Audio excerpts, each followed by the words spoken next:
மற்றும் முன்னாள் அமைச்சர்கள் சகோதரர் எஸ்.எம். ஆனந்தன், சகோதரி திருமதி வளர்மதி மற்றும் எங்களுடைய அமைச்சர் பெருமக்கள், எங்களுடையன்றதோட நம்மளுடைய அமைச்சர் பெருமக்கள், சட்டமன்ற உறுப்பினர்கள் மற்றும் மேடையிலே அமர்ந்திருக்கும் அனைத்து நிர்வாகிகளுக்கும், தளபதி நெஞ்சில் கொடியேறுக்கும் தோழர்களுக்கு உங்கள் அனைவருக்கும் என்னுடைய முதற்கண் வணக்கத்தை தெரிவித்துக் கொள்கிறேன். ரொம்ப சந்தோஷமாக இருக்குது. இன்றைக்கி இந்த விழாவை நாங்கள் நீங்கள் எல்லாமே இணையிறது. மேடையில் பார்த்திங்கன்னா நிறைய நிர்வாகிகள் இங்கே இணைந்து கொண்டு இருக்கிறார்கள். இந்த மேடையில் இருக்கிறவங்க அதிகமான பேர் இங்கே இருக்கிறாங்க. நீங்கள் பார்த்தீங்க அப்படின்னா இந்த மாதிரியான ஒரு கூட்டத்தில் இருந்துட்டாலே மற்ற கட்சியில் அது ஒரு பெரிய கூட்டமாக நினைப்பாங்க. ஆனால் இங்கே மேடையில் எல்லோரும் மாற்று கட்சியிலிருந்து இங்கே வந்திருக்கிறார்கள். அவர்களை நான் திரும்பவும் வருக என்று நான் வரவேற்கிறேன். உங்களுக்கு ஒன்று மட்டும் நான் சொல்லிக்கொள்ள ஆசைப்படுகிறேன். நீங்கள் எல்லோரும் எங்களுடைய குடும்பத்தை சேர்ந்தவர்கள். தமிழக வெற்றி கழகத்தின் தலைவர் மாண்புமிகு முதலமைச்சர் அவர்களுடைய தோழர்கள். இனி வரும் காலங்களில் உங்களை நாங்கள் பார்த்து கொள்வது எங்களுடைய கடமை என்பதை இந்த நேரத்தில் நான் தெரிவித்துக் கொள்கிறேன். மேலும் உங்களுக்கு ஒரு பிரச்சனை என்று சொன்னால் நாங்கள் எங்களுடைய தமிழக வெற்றி கழகம் உங்களுடன் இருக்கும் என்பதை தெரிவித்துக் கொள்கிறேன். அது மட்டுமல்லாமல் நம்மளுடைய தமிழக முதல்வரை நம்பி வந்தவர்கள் யாரும் கெட்டதாக சரித்திரம் இல்லை, வாழ்ந்ததாகத்தான் சரித்திரம். இன்னைக்கு நான் இங்கே ஒரு சட்டமன்ற உறுப்பினராக, ஒரு அமைச்சராக இருக்கிறேன் என்று சொன்னால் என்னுடைய டி நகர் தொகுதி மக்களுக்கு நான் இந்த நேரத்தில் நான் நன்றியை தெரிவிச்சுக்கிறேன். ஏன்னா நான் ஓட்டு கேட்டதே வெறும் 4 நாள் தான் போய் ஓட்டே கேட்டேன். இதையெல்லாம் எனக்காக போட்ட அவங்க யாரும் ஓட்டு போடலை. அந்த தொகுதி மக்கள் முழுக்க தலைவர் தளபதிக்காகத்தான் வாக்களித்தார்கள். 234 தொகுதியிலையும் டெபாசிட் இழக்காமல் இருந்த ஒரே கட்சி தமிழக வெற்றி கழகம் மட்டும்தான்.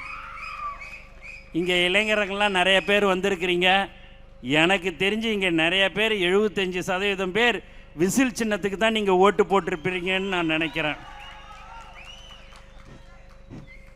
ஏன்னா உங்களுடைய முகத்தை பார்க்கும்போதே தெரியுது, அந்த துண்டை நீங்கள் போட்டு நிற்கும்போது உங்களுக்கு அப்படி ஒரு சந்தோஷம்.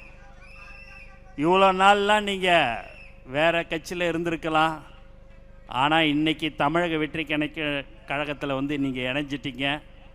உங்களுடைய குடும்பத்தில் ஒருத்தவங்களுக்கு உடம்பு சரியில்லைன்னா கூட அதை பார்த்துக்கிற ஒரு கட்சி எதுவாக இருக்கும் என்று சொன்னால் அது தமிழக வெற்றி கழகமாக இருக்கும். எங்களுடைய முதலமைச்சர் உங்களை எல்லோரையும் அரவணைத்து கொள்வார். முதலமைச்சர் சொல்வதெல்லாம் அது முன்னாள் அமைச்சராக இருந்தாலும் சரி, முன்னாள் சட்டமன்ற உறுப்பினர்களாக இருந்தாலும் சரி, கிளை செயலராக இருந்தாலும் சரி, அவர்களுக்கு உண்டான மரியாதையை நம்மளுடைய கட்சியில் நீங்கள் தர வேண்டும் என்று சொல்லக்கூடிய ஒரு தலைவர் தான் நம்மளுடைய தலைவர் தளபதி. அன்று வாத்தியார், இன்று தளபதி. ஆனால் பாதை ஒன்றுதான். அதனால் நீங்கள் அங்கே இருந்துட்டு என்னடா இங்கே வந்துட்டோம்லாம் நீங்கள் நினைக்க வேணாம். உங்களை நாங்கள் பத்திரமா திரும்ப சொல்கிறோம். உங்களை நாங்கள் ரொம்ப பத்திரமா பார்த்துப்போம். அதில் நீங்கள் சந்தேகம்லாம் பட வேணாம். மேடையில் இருக்கிறவங்கலாம் பார்த்தீங்கன்னா இருந்திருக்கிறாங்க வேறு கட்சியில் இல்லை. ஆனால் உங்களை நாங்கள் கண்டிப்பாக நம்புவோம். எங்களை நீங்கள் தயவு செய்து உண்மையாக எங்களையும் நீங்கள் ஏற்றுக்கொள்ள வேண்டும்.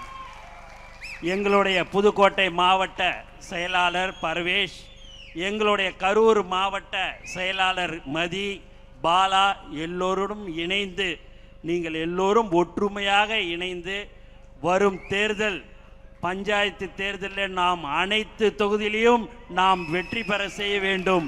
அதற்கு உண்டான வாய்ப்புகள் உங்களுக்கும் தலைவர் தளபதி அவர்கள் வழங்குவார்கள் என்பதையும் நாங்கள் தெரிவித்துக் கொள்கிறோம். எங்களுடைய மாவட்ட செயலாளர்கள், ஒன்றியம், நகரம், கிளை என்று எல்லோரிடம் கலந்து பேசி உங்களுக்கு உண்டான பதவிகள் கண்டிப்பாக தலைவர் தளபதி அவர்கள் வழங்குவார்கள் என்பதையும் மிக தாழ்மையுடன் தெரிவித்துக் கொள்கிறேன். எல்லாம் நீங்க காலையிலே பார்த்தீங்க அப்படின்னா உங்களுடைய புதுக்கோட்டை சகோதரர் முன்னாள் அமைச்சர் சகோதரர் விஜய் பாஸ்கர் அவர்கள் பேசும்போது நான் லைவ் டிவியில் நான் காரில் வரும்போதே பார்த்துருந்தேன். மாப்பிள்ள கோச்சிக்காத, நீ கீழே உக்காந்து இருக்கிற மேடையில் உக்காரலன்னு கோச்சிக்காத மாப்பிள்ள, உக்கார மாப்பிள்ள அப்படிலாம் ஒரு அன்போட அரவணைப்போட பேசினார். சகோதரர் அண்ணன் கரூர் விஜயபாஸ்கர் அவர்களும் சரி, அவரும் உங்களுடன் எல்லாமே இணைந்து செயல்படுகிறார்கள். ஏன் அப்படின்னு சொன்னால் பதவி வர வர நம்மளுடைய பணிவு ரொம்ப முக்கியம். அந்த பணிவு யாருக்கிட்ட கற்றுக்கணுன்னா எங்களுடைய தலைவர், நம்மளுடைய தலைவர் தளபதிக்கிட்ட அதை கற்றுக்கொள்ள வேண்டும். ஒன்றே ஒன்று நான் சொல்லிக்கொள்ள ஆசைப்படுகிறேன் மேடையில் இருக்கிறவங்க எல்லோருக்கும். எங்களுடைய சகோதரர்கள், நான் எல்லா மேடையிலையும் அது சொல்கிறது, எங்களுடைய தோழர்கள் கடந்த 32 வருடமாக எந்த ஒரு எதிர்பார்ப்பும் இல்லாமல் இன்று வரை தலைவர் தளபதிக்காக அவருடைய பெயரில் மக்களுக்கு சேவை செய்து கொண்டிருக்கிறார்கள். இன்று வரை இன்றைக்கி கூட நாங்கள்லாம் அமைச்சராக சட்டமன்ற உறுப்பினர்லாம் ஆயிட்டோம். எங்ககிட்ட ஒரு டிரான்ஸ்ஃபர் ஓணும், இந்த ரோடு கான்ட்ராக்ட் ஓணும், அதெல்லாம் எதுவுமே கேட்கல. தலைவர் முதலமைச்சர் ஆயிட்டார், அது போதுன்னு சொல்லக்கூடியவர்கள் எங்களுடைய தோழர்கள். அதே போல தான் நீங்களும் இருப்பீர்கள் என்ற நம்பிக்கை எங்களுக்கு கண்டிப்பாக இருக்கிறது. உங்களுடைய பகுதியில், உங்களுடைய ஒன்றியம், நகரத்தில் எந்த ஒரு மக்கள் பிரச்சனை எது சொன்னாலும் நாங்கள் உடனடியாக நாங்கள் செய்து தருவோம் என்றதை நாங்கள் உத்தரவாதத்துடன் தெரிவித்துக் கொள்கிறோம். நானோ எங்களுடைய அமைச்சர்கள் அனைவரும் உங்களுக்கு கண்டிப்பாக நாங்கள் செய்து தருவோம். நேற்று தான் நீங்கள் வந்தீங்க, 2 நாளைக்கு முன்னாடி வந்தீங்க, அப்படியெல்லாம் ஒரு காலமும் நாங்கள் உங்களிடம் சொல்ல மாட்டோம். எப்போதும் உங்களுக்கு நாங்கள் உறுதுணையாக இருப்போம் என்பதை தெரிவிச்சுக்கிறேன். ஏன்னா சில பேருடைய முகத்தில் ஒரு பயம் தெரியுது, என்னடா இது 2 அமைச்சர் முன்னாள் அமைச்சர்கள் கூப்பிட்டாருன்னு வந்துட்டோமே எப்படி இருக்குமோன்னுட்டுன்னு. நீங்கள் பயப்பட வேண்டாம். அந்த உங்களுடைய கடந்த கால கட்சியோட நாங்கள் உங்களை பத்திரமாக மீண்டும் மீண்டும் சொல்லிக் கொள்கிறேன், உங்களை நாங்கள் பத்திரமாக பார்த்துப்போம். நீங்கள் அதில் எந்த ஒரு சந்தேகமும் உங்களுக்கு வர வேணாம்.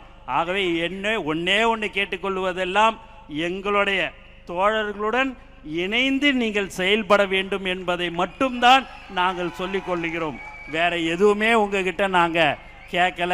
நீங்கள் எது சொன்னாலும், மக்கள் பிரச்சனை எது சொன்னாலும், உங்களுக்கு என்ன தேவைகள் என்று சொன்னாலும் எங்களுடைய முதல்வர், நம்மளுடைய முதல்வர் தலைவர் தளபதி அவர்கள் உங்களுக்கு எல்லாம் செய்து தருவார் என்று நான் இங்கு சொல்லிக்கொள்ள ஆசைப்படுகிறேன்.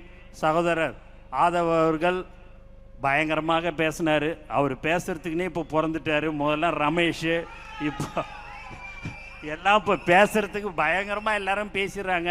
கடைசியாக என்னை விடுவாங்க. நான் தான் பல தடவை சொல்லிக்கிறேன், என்ன தான் இது பேச வேண்டியதெல்லாம் நீங்களே பேசிடுறீங்க, கடைசியாக விட்டால் நான் என்ன தான் பேசுறதுன்றது எனக்கு தெரியாது. உண்மையாகவே நல்ல திறமையான அமைச்சர் பெருமக்கள், சட்டமன்ற உறுப்பினர்கள்லாம் இருக்கிறோம். அதனால் வரும் 10ஆம் தேதி தலைவர் தளபதி மாண்புமிகு முதலமைச்சர் அவர்கள் கரூர் வருகிறார் என்பதை இந்த நேரத்தில் தெரிவித்துக் கொள்கிறேன். ஏன் என்று சொன்னால்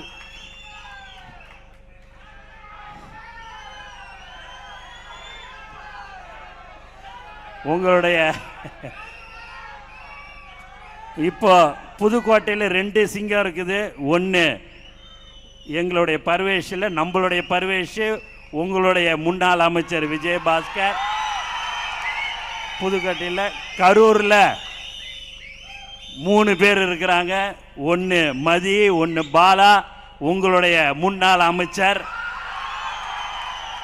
அதனால் 100% நம்மளுடைய பஞ்சாயத்து தேர்தலில் எல்லோரும் ஒற்றுமையாக இருந்து அனைத்து கவுன்சிலர், சேர்மன், வார்டு உறுப்பினர் முதல் கொண்டு நம்மளுடைய தமிழக வெற்றி கழகத்தின் உறுப்பினர்கள் தான் இருக்க வேண்டும். ஏனென்று சொன்னால் தலைவரை நம்பி 234 தொகுதியிலும் எந்த ஒரு எதிர்பார்ப்பும் இல்லாமல் தலைவர் தளபதி முதலமைச்சராக வேண்டும் என்று தமிழ்நாடு மக்கள் ஓட்டு போட்டிருக்கிறாங்க. அந்த நம்பிக்கைக்கு நம்மளுடைய கவுன்சிலர், நம்மளுடைய வார்டு உறுப்பினர், நம்ம சேர்மன் தான் தமிழ்நாட்டு முழுக்க இருக்கணும். ஏனென்று சொன்னால் அப்போதுதான் மக்களுக்கு நாம் அவர்கள் நினைத்ததை நாம் செய்ய முடியும். மக்களுக்கு சேவை செய்ய வேண்டியதுதான் நம்மளுடைய முதல் குறிக்கோள். ஆகவே நீங்கள் எல்லோரும் இங்கே வந்து எங்களுடைய தமிழக வெற்றி கழகத்தில் இணைந்திருக்கிறீர்கள். உங்கள் அனைவருக்கும் நான் மீண்டும் வருக வருகன்னு வரவேற்று எனக்கு வாய்ப்பு கொடுத்த அனைத்து நல்ல உள்ளங்களுக்கும் நன்றி கூறி விடைபெறுகிறேன். நன்றி, வணக்கம்.